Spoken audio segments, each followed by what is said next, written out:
কবর এমন এক ঘর যেখানে নাই কোনো বাতি, নাই কোনো সাথী। আল্লাহর নবী জিজ্ঞেস করলেন, খাদিজা, আমি আমার জুব্বা মোবারক দিয়া কাফনের কাপড় বানায়া যদি তোমাকে দাফন দিয়া দিই তাহলে কি হবে?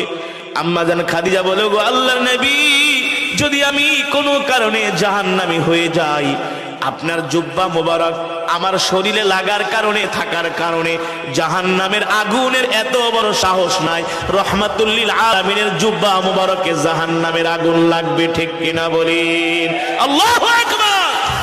দুই নম্বরে, আমি তোমার কবরের পাশে কেন হাঁটবো?